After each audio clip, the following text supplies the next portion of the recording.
Chapter 591. The Special Person in His Life. Abyss Sword was just like its name. It was a sword from the abyss.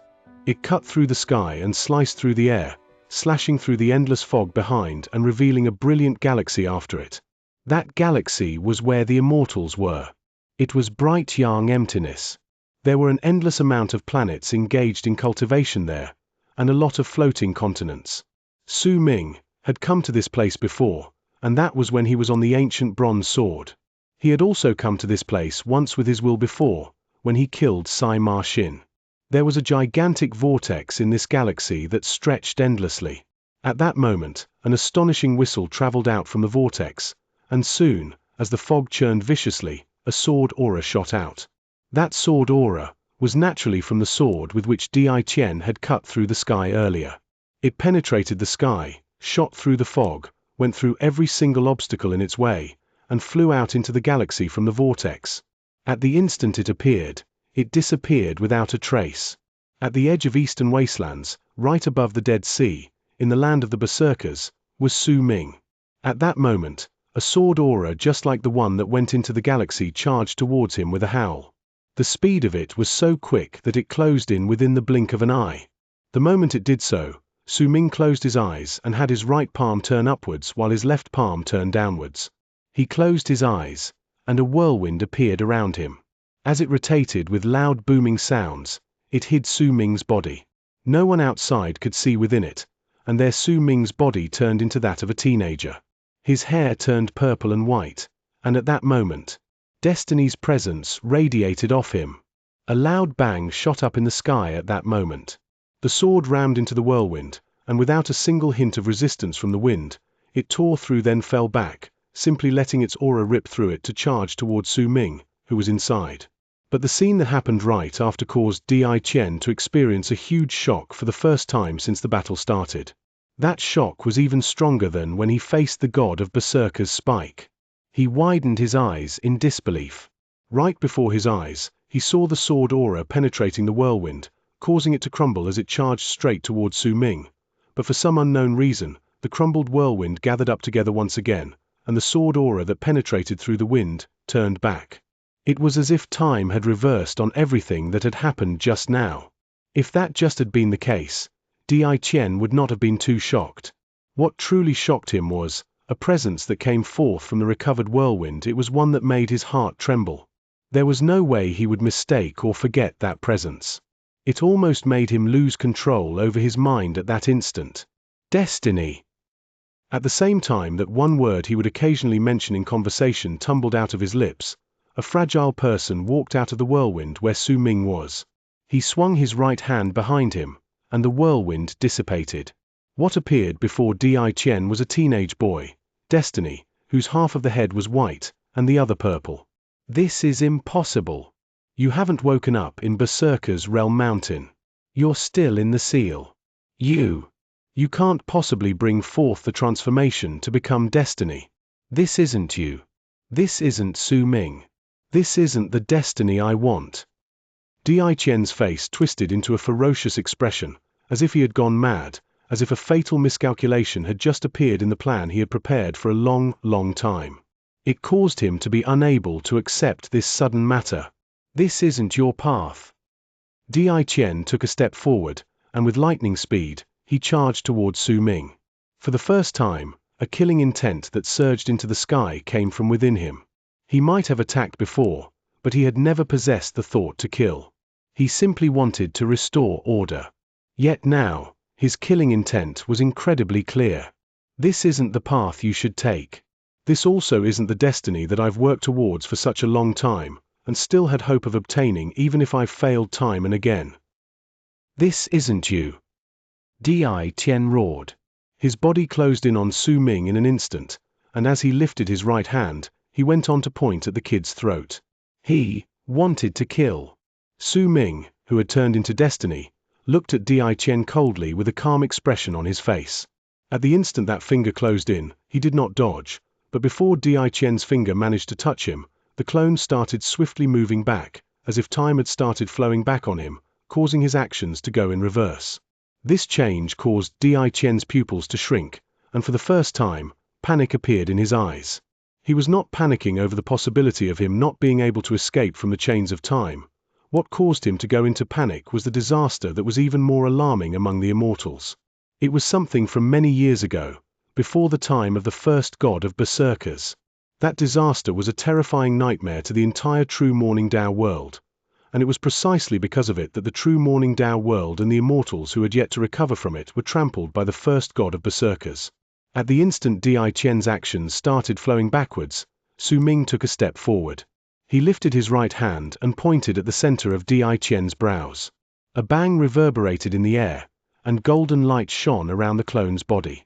At the instant the power in the finger was neutralized, a glint appeared in Su Ming's eyes, and the golden light that spread outwards immediately disappeared, causing Di Qian to no longer have the protection from the screen of light.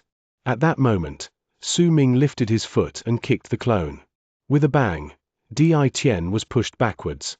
Su Ming went straight towards him, and in the span of a breath, he caught up to him. With a swing of his left arm, the same moment time started changing again, he tapped the center of Di Qian's brows. Once it happened a few times, the clone coughed up a mouthful of blood, and he swiftly snapped back to his senses. I would rather not have this plan, because I cannot let you continue living. I will destroy your consciousness here completely. Di Qian lifted his right hand and had his fingers face in front of him. At the instant Su Ming closed in, he pushed forward. Soar to the white sky. Di Qian spoke slowly. His other clone had cast this other divine ability all those years ago, and right then, he was casting it again. A strong white light shone from his right hand, and the white light stained the entire sky.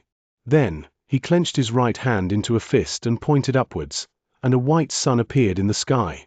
It looked as if a star was plunging downwards, causing the sea underneath to cave in with a bang. The seawater started spreading outwards, and the entire world turned white. The light from the sun turned into the strongest light in the world. A white sky apocalypse. Di Qian slowly lifted his left hand, and as it got closer to his right hand, which represented the white sun, the process itself represented soaring. Su Ming, who was destiny, was standing not too far away at that moment. His face was calm, and within his eyes was absolute indifference, as well as a hint of reluctance to part with his life. It was also a deep regret towards the home buried deep in his memories, as well as the 9th summit. Dark Mountain's secret. If I can remember it in my next life, I will search for it. Master, I'll be leaving now. Being unable to find you is a regret I harbor within myself. Eldest senior brother, second senior brother. If we are reincarnated, let's be fellow disciples again. I will have to take my leave first. Huzi, third senior brother. A smile appeared on Su Ming's face. At that moment, a destructive presence spread out from his body. It came from him burning his own life.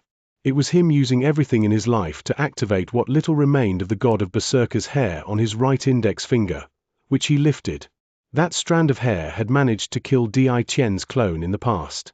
As of then, there was not much left, and Su Ming knew whatever was remaining would not be sufficient to kill Di Qian. That was why he had used everything he had to fight against him previously, and all of it was for the sake of injuring the clone, to make him weaker. But a pity, the difference in their power was simply too great. He could only marginally hurt him, could not even weaken him too greatly. Oh well, Su Ming lifted his right hand, and it was swiftly lit in flames. At that moment, every single drop of his life was gathered on what little remained of the god of berserker's hair wrapped on his right index finger. The hair was immediately set ablaze, and the power that belonged to the first god of berserkers erupted forth from Su Ming's body. Even though there was only little remaining of the hair, but the power that erupted forth was much stronger than what Su Ming had managed to bring out in the past, because, this time, his life as well as Destiny's power was contained within it. Destiny's power was the overlapping between the past and the future. The burning of his life produced flames that continuously rose and gathering together on the hair wrapped around the little finger, and there was also the increasingly stronger fluctuation of power from all over his body. The sky was white. The white sun illuminated everything and hid it all away. As Di Qian roared and his hands approached each other, the strongest power of his divine ability erupted forth from the endless white light. At that moment, Su Ming decided to stop gathering power on his right index finger. Instead, he pointed towards the white light that had filled up the entire world, right in the direction of Di Qian. Then, the power gathered in his finger swiftly shot out like a shooting star. It was also at that moment that the woman's petite face turned solemn, as she hid in the clouds. She looked as if she was hesitating about something, but then gritted her teeth. "Oh, fine, I'll help him just this once." As she spoke, she lifted her hand. Her face instantly turned pale, and green light appeared on her hand. She pushed downwards. Di Qian did not notice this, and neither did the woman, but right after Su Ming pointed forward with all his life gathered in the finger, a song from a zun echoed in the air beside him within the white world. He was the only one who could hear it, and at the same time the song started playing in the air, a bone zun flew out of his body. That zun was given to him by the old zun maker. What is life? My child, this is the path you chose. Do you understand now? This was the last thing Su Ming heard before he lost consciousness. A bang that shook the sky and earth stirred up a loud roar in the Dead Sea beyond eastern wastelands, and that roar rang through the air for a long time. Chapter 592, Destiny's Heavenly Punishment. A disaster. A calamity. An elegant brightness. Destruction was a world's most beautiful moment during the course of its existence. At the instant the world was destroyed, everything within it would seemingly turn into an everlasting picture. All those who were qualified and could see this instant of beauty would see this one sight of life that would become an eternal memory in their heads, for as long as they lived. The sea, in a circular area of several hundreds of lees, sank several hundreds of feet at that moment. It was pure and plain destruction caused by an impact of an ability in this place, turning it into a sad emptiness. At that moment, the entire world was white. The fog, the sunlight, and also the crash of the power in the world were all in that shade.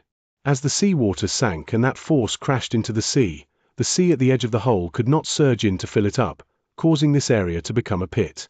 The woman's face was pale in the sky. She leaned against the yellow dragon, and as it charged forth, it brought the woman along and left this endless white space. This is as much as I can do. This is Yin Death region. My power is greatly suppressed here. My Abyss Builder friend, it depends on your fate now whether you can make it out alive. The girl closed her eyes and disappeared into the distant sky, leaving this white region. She had practically helped him withstand a large amount of the power from the strike just now, and she was in an incredibly weakened state at the moment. She needed to recover as quickly as possible. The whiteness still filled the region even after she left. Within that white shade and the continuous rumbling sounds, Di Qian took a few steps backwards and coughed up a mouthful of blood. His face was pale, and the crown on his head had already shattered. There were also a lot of tears on his robe, and there was even blood trickling down the corners of his mouth. He was a miserable sight. During that instant just now, he had clearly felt the force resisting against him suddenly increasing explosively, and there was also another wave of power that fought with Su Ming against his divine ability. But that was not all.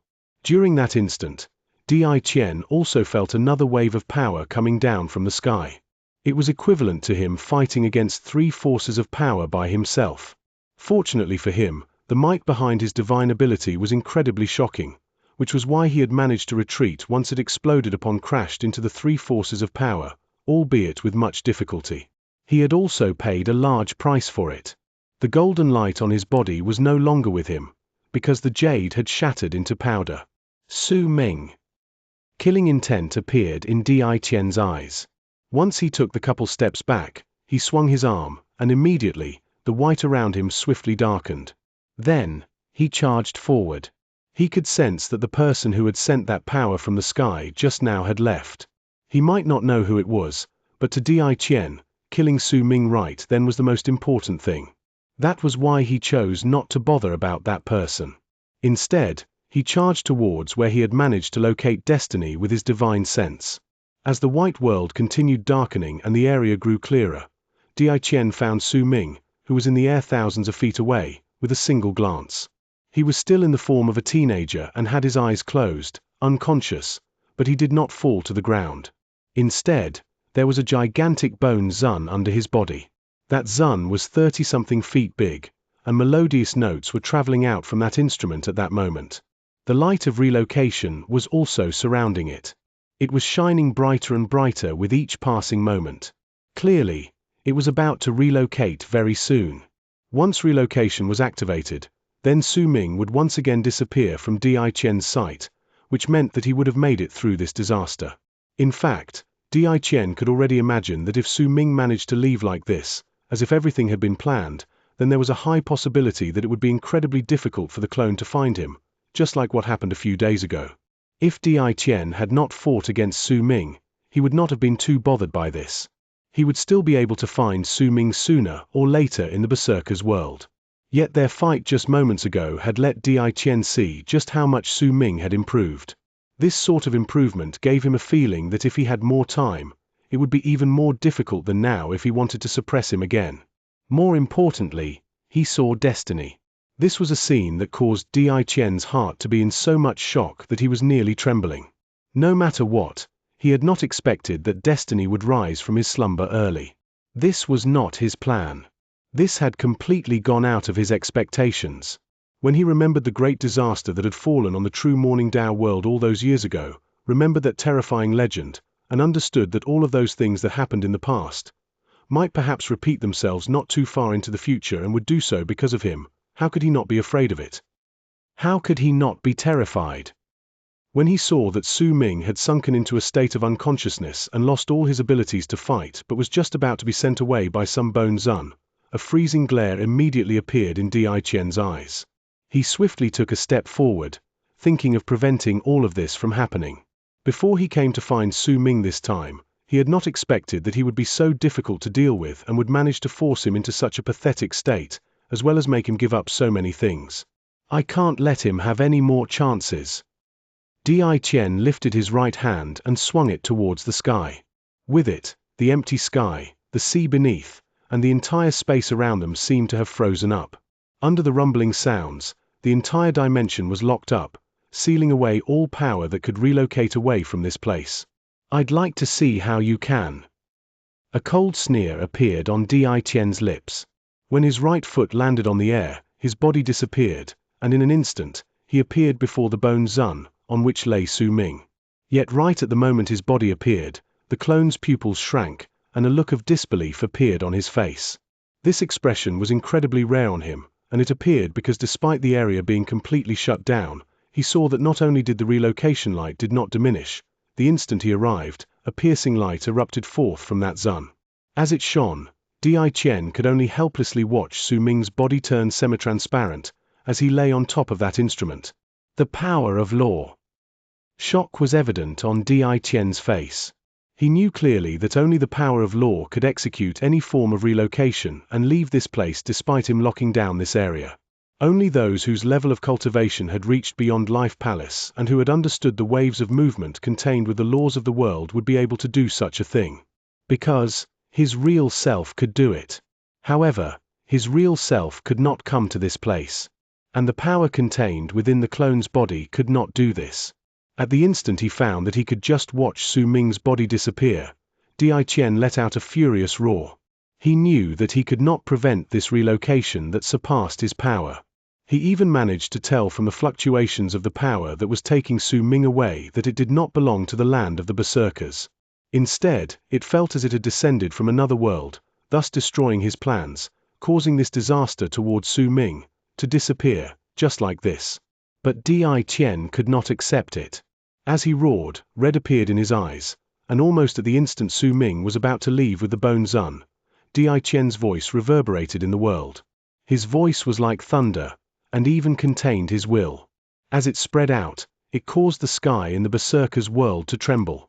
With mine will, I shall activate the Immortal's vessel and have it descend upon Yin Death Void to execute Destiny's heavenly punishment. A gigantic vortex appeared in the empty sky.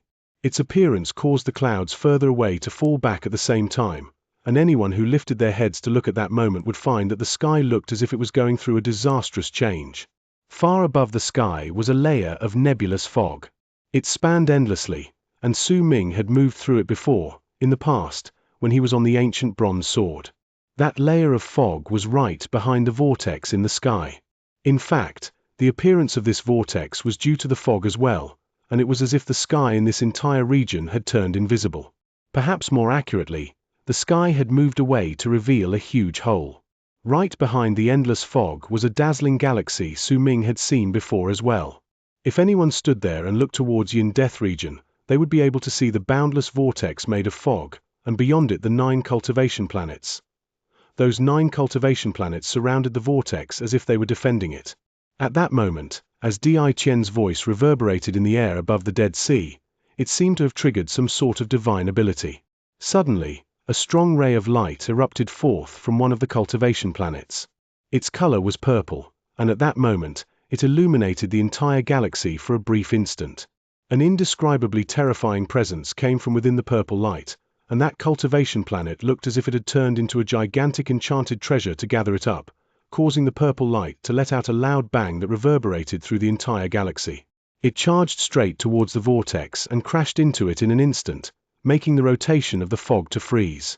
The purple pillar of light actually managed to shoot right into the fog before it charged past it, with loud banging sounds.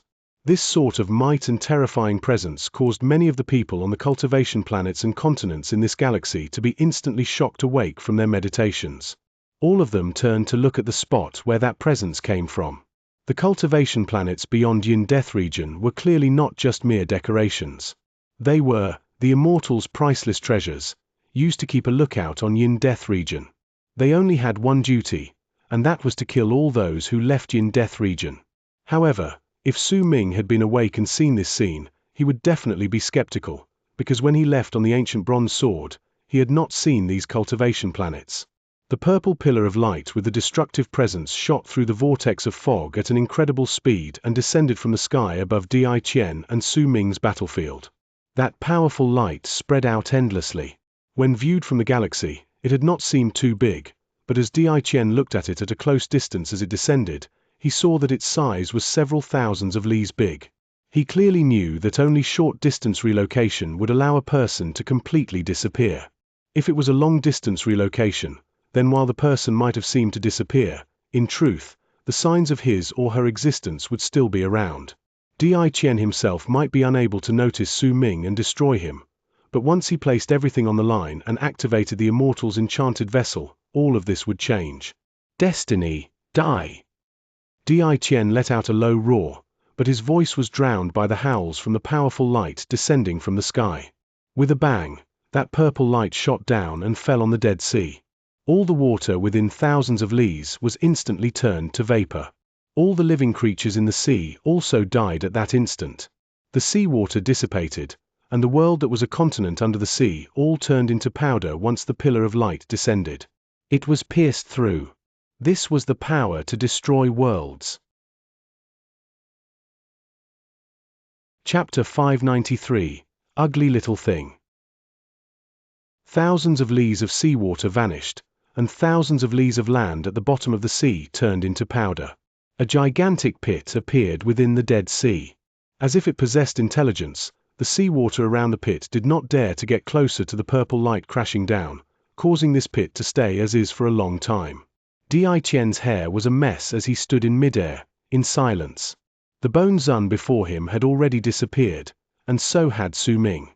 A moment later, Di Qian lifted his head. His face was twisted by a ferocious expression. An anger so great that it could practically burn the skies appeared on his face, and he let out a roar towards the sky, one so powerful it could shake the sky and earth. That roar echoed in the air and spread to all directions. It lingered for a long time in the area, refusing to disappear.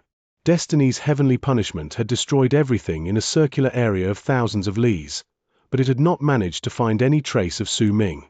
Di Qian had been able to sense that the power from heavenly punishment had affected Su Ming, but he did not die.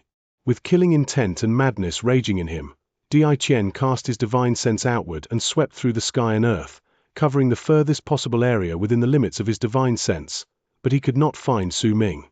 He had disappeared just like that from Di Qian's sight once again, causing him to be unable to find him. He had sent his clone to this place, but the results in the end were the same. Destiny's awakening had especially caused Di Qian's heart to tremble. He remained standing in midair until the purple light disappeared and the pit was once again filled with seawater. The entire Dead Sea sank a little. I refuse to believe that you can hide eternally. One of these days, I will definitely find you again, and next time I find you, I swear, I will do whatever it takes to make your mind sink into oblivion. Xianxia closed his eyes, but the dark expression on his face did not go away until he turned around and took a step towards the distant sky. Oi! The sky was blue, the sun was bright, especially now that it was near noon. The sun's rays felt warm when they fell on one's skin, forcing people to sweat. Not much of the heat was brought away by the wind. A lovely fragrance of osman thus could not be sent away by what little wind there was in the area, either. It could only linger around the place where it was born and continue filling it. Laughter, weaving through the trees, came from a short distance away, and some scattered houses could be found in that direction. There were about 100 families there. Chimney smoke could be seen rising in the air at that moment, and amidst the fragrance of osman thus, the place looked like a paradise. There were a lot of mountains in the area, causing this place to look incredibly secluded from the world. Not many people could be seen moving about, and only some faint trails from carriages could be found on the one and only path leading to the houses. Perhaps it was because it had rained just recently. Despite the bright sun, the ground was still filled with mud. Those who walked on the road would find their feet letting out slapping sounds as they stepped on mud, creating a unique charm to walking about. There was a teenager dressed in clothes that were filled with patches in the osman thus forest at that moment.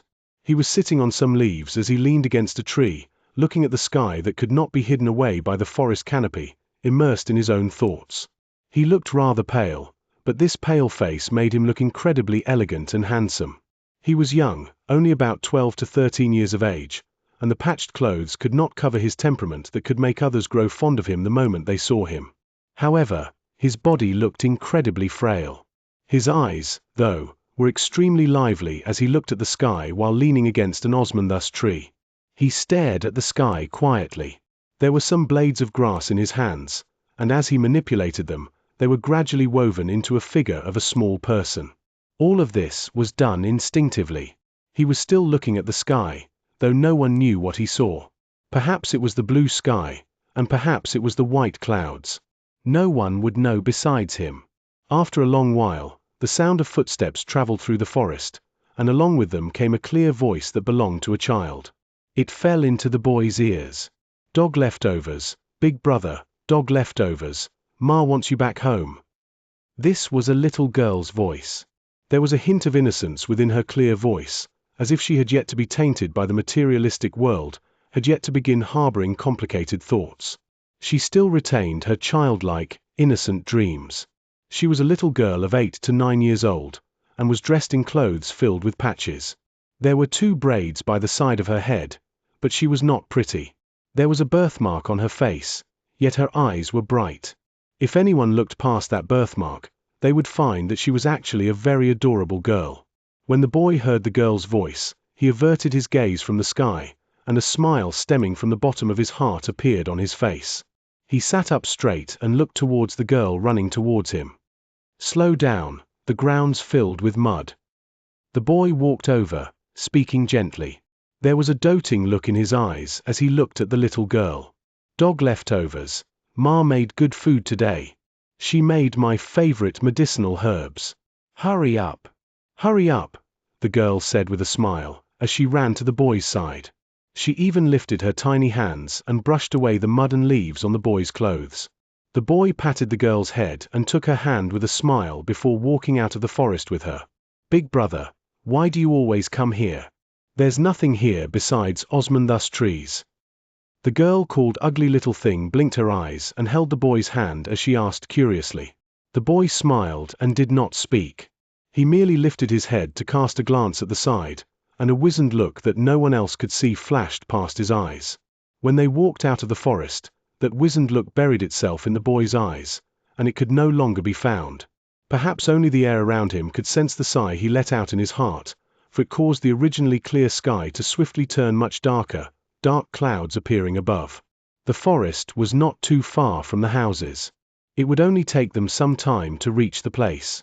With the girl, who was clearly in a hurry to eat that medicinal herb, Dragging his hand, the boy ran with her to the houses. They ran into some children, who were about their age, playing with each other on their way back. Once they saw the siblings, some of the children started poking fun at them.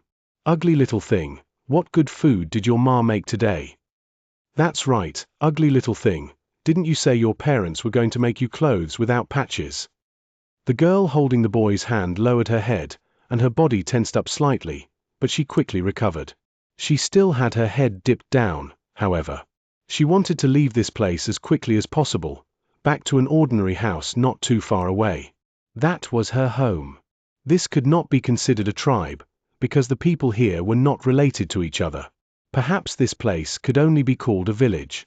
As the boy listened to the jabs and taunts thrown at the little girl, he frowned, but the girl held her hand on his wrist in a dead grip, and there was a pleading look on her face. It made the boy sigh once again in his heart. He could only follow her quietly back home. "We're back. Pa, Ma, I brought Big Brother back. We can eat now."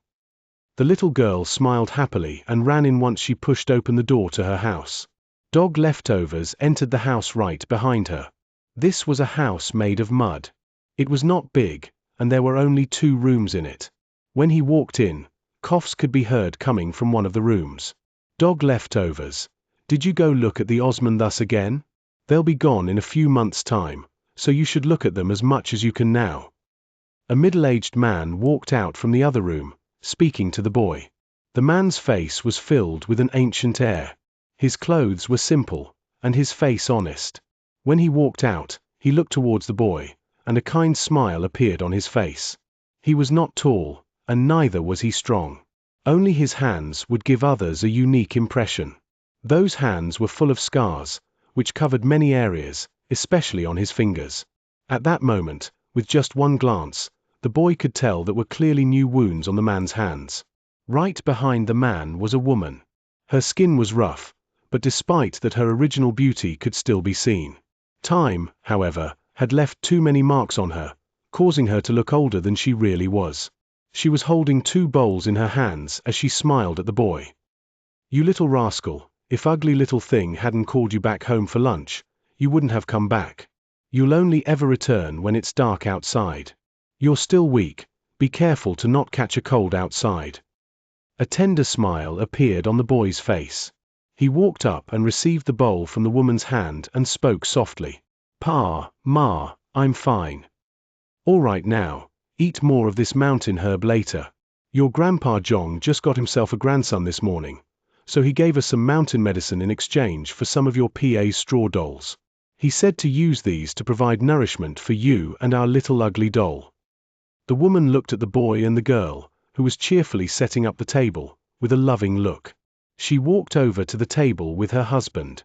This was not a sumptuous meal. They only had the soft-looking, well-cooked mountain herbs and some sweet fruit juice.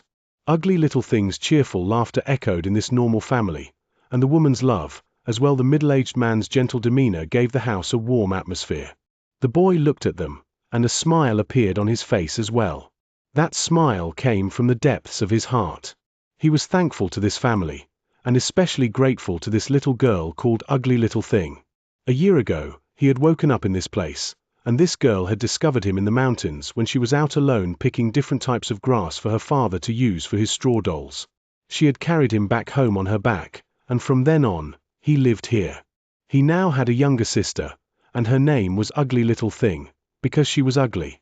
But her kindness, her adorable laughter, and her lively eyes made him constantly remember a frail little body carrying him all the way back when he was still unconscious. He now had a father, and he was an honest, good-natured man. He was immortal, and he lived in poverty while being constantly plagued by sickness, but the straw dolls he made were incredibly lifelike, and they were the toys for the children in the village. He now had a mother as well. She was an incredibly kind and gentle woman who loved her husband, her daughter, her family, and had also showered an outsider like him with ample motherly love. He was Su Ming. A year ago, when he woke up in this house filled with warmth, his cultivation base had scattered, but did not disappear. It was hidden within his body, a remnant that stayed within him after he had made his power explode. Back then, he'd been heavily injured during his fight against Dai Qian, and so that remnant needed time to fully recover. Chapter 594. Dolls. Fortunately for Su Ming, he had retrieved all the things he had brought out, including the small snake, during the fight a year ago. However, the small snake was in deep sleep, and Han Mountain Bell had also been put away into his storage bag. All of them needed time to slowly recover. For some unknown reason, his own appearance had also not returned to that of an adult. He remained in Destiny's teenage form, and because his father was worried that others would not welcome him due to his hair, he had used grass juice to make a dye for Su Ming's hair. It was black now. This warmth he experienced during the past year was something Su Ming could not forget. It had become a warm memory in his life. He loved this place, loved this younger sister of his called Ugly Little Thing, loved his father who weaved straw dolls, and loved his gentle mother. But he had more important things to do. He had to search for his master and his senior brothers. He had to make himself stronger, for only then could he turn this disaster that was so roughly shoved onto his person to become Di Qian's disaster when he eventually ran into him in the future. He could not stay here for too long, because if he stayed here, then he could bring death upon this family, because Di Qian could come at any moment. The year might have gone by peacefully, but Su Ming could not bask in this warmth forever. As he ate that mountain herb, he looked at his younger sister and at his parents, and a thought bloomed in his head, one that had appeared multiple times in the past. If, one day, he managed to find his master and his senior brothers, if they were still safe, if all of the problems disappeared, then he could stop searching for the future. As long as this place still existed, as long as he could still come back, he would return to this warmth and keep his mortal parents company through their entire lives. He would stay with his little sister through her life as well, and watch her grow into an adult, get married, have children and grandchildren, and that would be wonderful. This was a beautiful life, and it made a smile appear on Su Ming's face. Big brother, dog leftovers. Why are you smiling? Ugly Little Thing swallowed a large mouthful of mountain herbs and looked at Su Ming before she asked in her clear voice. Her eyes glowed, and it was a beautiful sight. Dog Leftovers was the name this family had given to Su Ming. At that time, he had been gravely injured and had laid on the bed every single day, as if he would die at any moment. If any child in his mother's hometown was sickly, the parents would usually give him or her a pet name. The name may be unpleasant to the ears, but it contained the family's gentle and familial love. They intentionally made the name sound demeaning so that the child could be healthy from then on. Dog Leftovers, food that even dogs were not willing to eat. By that notion, perhaps even the reapers would not take the child's soul away. Su Ming patted Ugly Little Thing's hair and spoke softly. I was thinking what sort of dowry I should prepare for you when you grow up and marry someone else in the future. HMH, you're just older than me by a few years. Why are you always talking like an old man?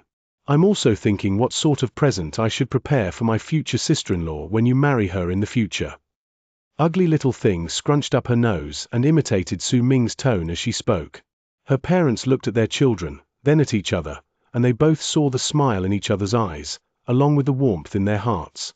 This was a warmth that belonged to a family. It was a love that would not freeze over no matter how cold the weather turned, a love that repelled the chill from the rain that had chased away the heat in the world as it poured from the dark clouds that filled the sky, causing it to be unable to enter the house. At some unknown point of time it had started pouring. It was now afternoon. The sky was dark, and the rushing sound of rain seemed to contain some sort of mysterious power that made all those who heard it for prolonged periods of time to be unable to help themselves but become drowsy. Ugly Little Thing was affected precisely this way. She ate till she was full and patted her little belly, then flashed a brilliant grin at the parents and her elder brother. As she spoke, she gradually started nodding off. Eventually, her body fell into Su Ming's embrace, and she was asleep with a sweet smile on her lips. Su Ming looked at his little sister in his arms with a gentle gaze. He lightly picked her up and brought her to the small bed in the room. Once he covered her with a blanket, he looked at the sleeping Ugly Little Thing and the distinct birthmark on her face. It wasn't hard to tell just how many times she had been mocked and ostracized as she grew up. But she was a very sensible child. Even if no one played with her, she would play by herself. Even if she was bullied outside, she would wipe away her tears on the way back home and put on a smile so that her parents would not worry. She was kind and did not hate any of her companions who mocked and teased her. She liked them and would help them, and would even choose to run away, dejected, when they repeatedly hurt her. "Big brother." Ugly Little Thing mumbled softly in her sleep, and the smile on her face became even more adorable, as if she was playing with Su Ming in her dreams. This was the happiest event in her heart besides being with her parents. As Su Ming looked at Ugly Little Thing, he gently patted her back, and once he was sure she was fully asleep, he walked out of the room and looked at the increasingly heavier rain outside. When lightning crackled in the sky, thunder would travel forth in muffled rumbles. Ugly Little Thing's father was crouching down under the eaves. With grass of different colors and sizes placed beside him, he was weaving the grasses together as rain fell on him. Ugly Little Thing's mother was putting away the dishes. Once Su Ming walked back into the room, she smiled with kindness and love at him. "Is your little sister asleep?" Su Ming nodded and helped put away the dishes. "Oh, you. There's no need for that. Go and sleep as well. The rain might continue for an entire night, judging by the weather." "It's fine, Ma, I'm not tired." Su Ming smiled and shook his head. The woman looked at him and sighed softly in her heart. When her daughter had carried the boy back a year ago, she had wondered which parent could bear to abandon such a beautiful child. During the past year, his diligence and the attachment in his eyes when he looked at them had made her treat him as if he was her own son. When the rain outside started pouring even heavier and the water had practically connected the sky and the earth, Ugly Little Thing was shocked awake by a clap of thunder. Her mother quickly went up to her and comforted her. With the patting, Ugly Little Thing slowly fell asleep again. Su Ming walked over to the middle-aged man quietly and sat down beside him. He looked at the rain outside and felt the chill on his face. After a long time, he turned his head around and looked at this man who had been his father for the past year. He was completely absorbed in his task, and looked as if he did not know that Su Ming was by his side. The grass in his hands seemed to have gained life, and as he continued weaving it in his hands, it started gaining the form of a doll. The different colored grasses were placed into the doll, causing it to look alive. However, many of the grasses had sharp edges. It was nothing usually, but the middle-aged man's concentration and actions made him ignore the pain brought by the grasses cutting into his hands. The scar-ridden hands was a mark of his life of creating dolls. Su Ming watched. At that moment, Ugly Little Thing's father was giving off a presence that he did not understand. He was still immortal, but the dolls he created seemed to have been given life. This wasn't the first time Su Ming watched his father, he'd been doing so over the past year. Ever since he woke up and became part of the family, he fell in love with his father's creations. Every single completed doll seemed to possess signs of life, fascinating him, and he seemed to have gained an epiphany just by watching the process of their creation. As time passed, his understanding grew more, but there was always a veil covering his sight, causing everything to seem as if it was still shrouded in fog. "What is life?" The words contained within the black wooden block emerged in Su Ming's head. "How are your skills now?" As Su Ming continued watching, he did not notice that the sky had turned slightly darker. Usually, at this point of time, it should only be dusk, but the dark clouds and the rain had brought the night earlier. The middle-aged man finally lifted his head and looked at Su Ming sitting beside him. There was a smile on his face when he placed the straw doll in his hand on the ground and asked Su Ming that question. Su Ming hesitated for a moment before he brought out the small doll he had created that afternoon in the Osmanthus forest and passed it to Ugly Little Thing's father. "I always feel that it's lacking something." Su Ming frowned. "It lacks life." Ugly Little Thing's father took the doll in his hand and smiled kindly. "As long as it exists, everything in the world possesses life, especially plants. They have even more of it than us. The dolls that are created using grass also need life. I don't know how to expression this life, it's just a feeling. I've been making dolls my whole life, after all." "This one you created doesn't have any life," Ugly Little Thing's father told Su Ming. "How do I give it life?" he asked softly. "Use your heart to create it. Think of how you want to create it, and think about the form on which you're basing its creation. I only know how to make 2 dolls, and they are both in the form of children. The girl is Ugly Little Thing, and the boy, it's Ugly Little Thing's elder brother." Ugly Little Thing had an elder brother. Su Ming had heard about him from her before. He was older than her by 10 years, and 8 years ago, He was taken away as a disciple by evil spirit sect, which was located not too far away from this place. In the blink of an eye, 3 years had passed by, and there was no news from him. Su Ming fell silent. After a long time, he lifted the grass by his side, but just as he was about to begin weaving, suddenly, a barely noticeable glint appeared in his eyes, and he lifted his head. There was a chill in his eyes, but it was hidden. Ugly Little Thing's father clearly did not notice anything. Swathed in his sentiment, he continued weaving dolls, but after a moment, the rain outside the house exuded an even colder chill, and 2 indistinct figures walked slowly towards the village from the distance. As the 2 people came, the rain that fell on their bodies immediately turned into ice that toppled to the ground. The ice was black, and if anyone saw it during the day, they would surely be frightened. Immortals. Su Ming calmly watched the 2 people walking in the rain, noticing how they were heading straight towards Ugly Little Thing's house.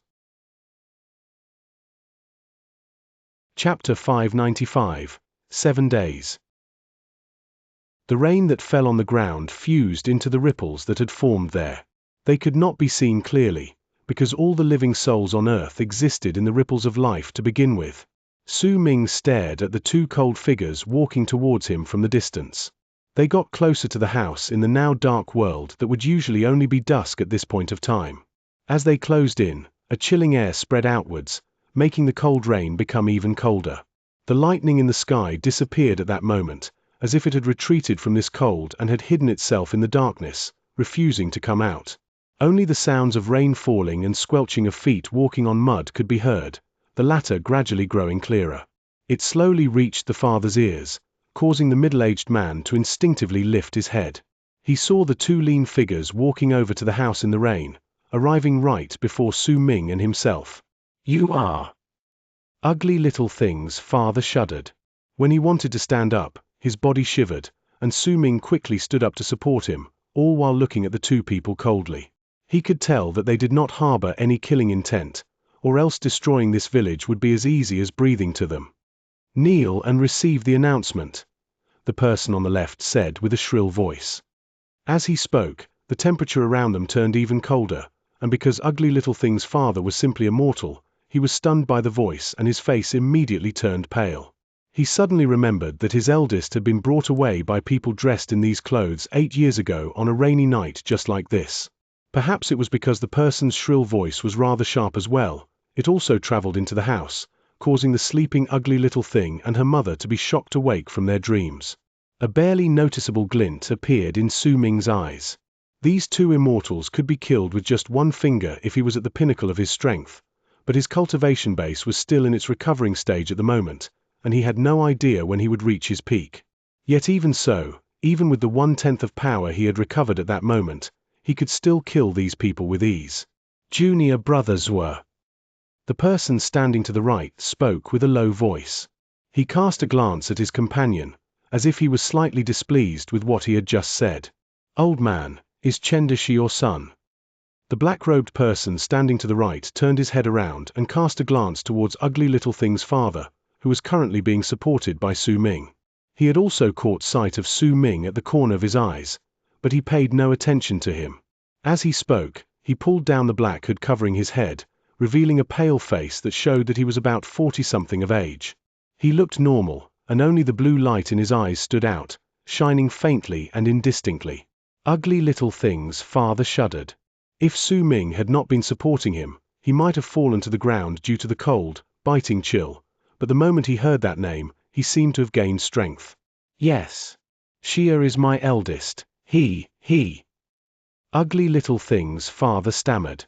He did not know what had happened, but from the tone of this person's voice, he felt a stab of pain in his heart that he could not describe. "She has died." The person who answered Ugly Little Thing's father was the person standing to the left, the one speaking in a shrill voice. At the instant these words left his mouth and fell into the ears of Ugly Little Thing's father, the middle-aged man was stunned to his feet, and he felt as if his life had just left his body, causing him to look much older. 2 trails of tears fell down from his eyes and into the ripples on the ground. They could no longer be differentiated clearly down there.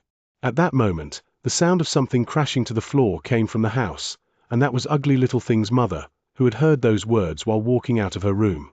She fainted. Ugly Little Thing was by the side and was looking at the two lean figures standing outside her house. The stranger's voice was still echoing in her ears at that moment, but soon her frail body seemed to have lost its soul, for her face turned pale, and she looked as if everything in her world had turned white as well. Old man, Junior Brother Chen had great potential and was well liked by our sect elder Zhao, who took him in as his disciple, but a few days ago, Junior Brother Chen died of an accident, and the both of us have come on orders by sect elder Zhao to tell you, since we were close to Junior Brother Chen. The person to the right spoke in a low voice, and once he finished speaking, he brought out a bag and placed it under the eaves. This is the money Junior Chen gathered over the past few years. We cultivators have no use for it, but to you mortals, it should be able to improve your standard of living.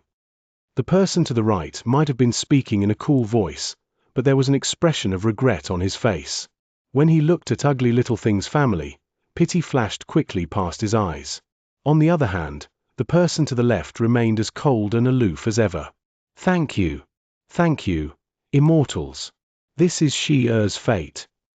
Ugly Little Thing's father cried, and he was just about to kneel towards the two cultivators, but was lifted up by the person to the right. Su Ming looked at everything happening before his eyes. There might be no expression on his face giving away his thoughts, but he knew clearly in his heart that it was incredibly rare for a sect to send someone specifically to tell his or her family of the death.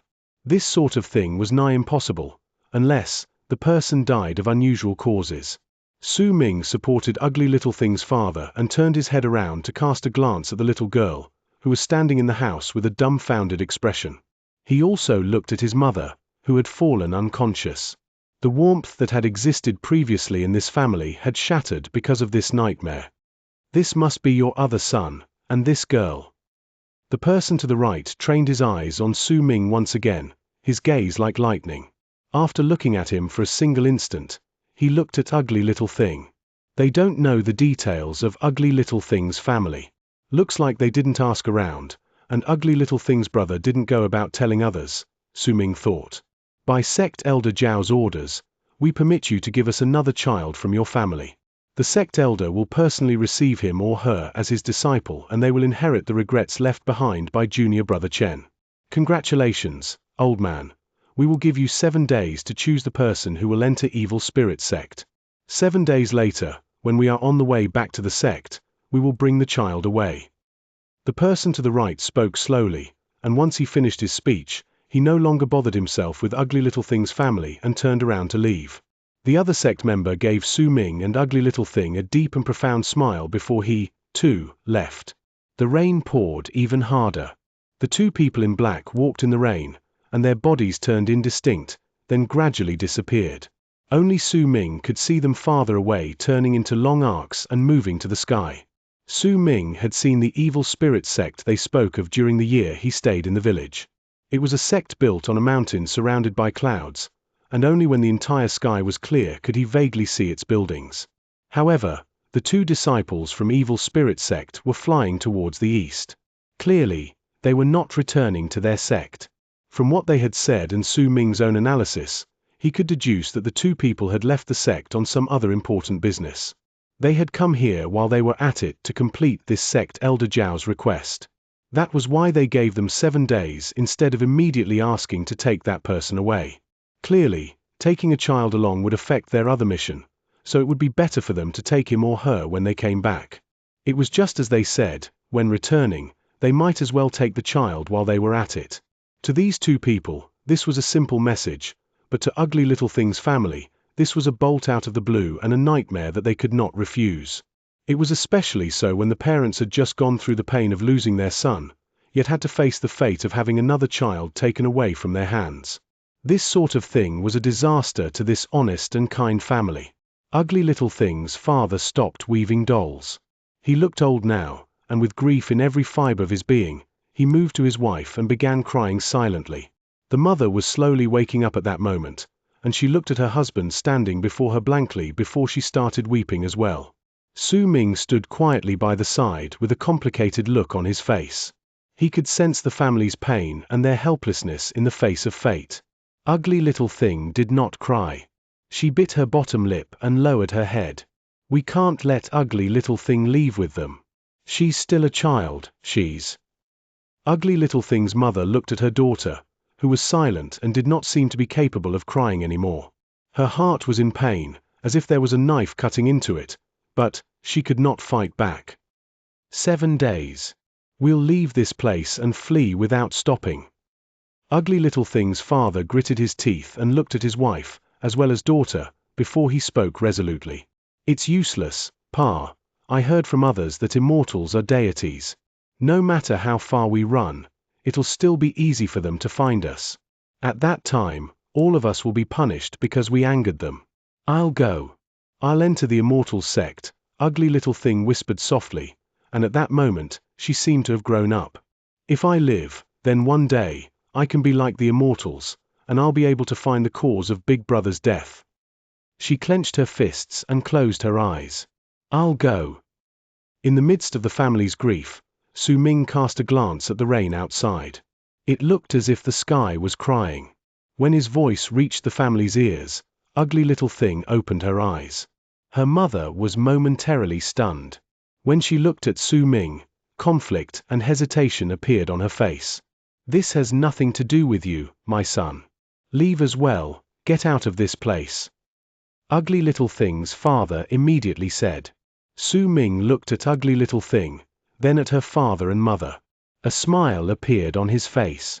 He took a few steps back and shifted his robes before he knelt down towards the two elderly folk. I, Su Ming, cannot repay your kindness for saving me and keeping me in your home. The care and warmth of a home I've felt this past year is something I've rarely encountered in my life. Pa, Ma, my little sister is still young. I'll go. I never had any parents since I was young, only my grandpa took care of me, but now, he is no longer around. You are the only ones who gave me this warmth. My ugly little doll, when I leave, you have to be a sensible girl. You have to take good care of Pa and Ma. Don't worry, I'll come back and visit you. Big brother, I. Ugly Little Thing opened her mouth, but she did not know what to say. She looked at Su Ming, and eventually, tears fell from her eyes. Pa, Ma, this is settled. I'll go. Su Ming cast a glance at the couple and engraved their image deep into his heart. 1 year was not long, but to Su Ming, it was an experience of warmth he had never felt before. It was wholly different from what he felt in the 9th summit or Dark Mountain.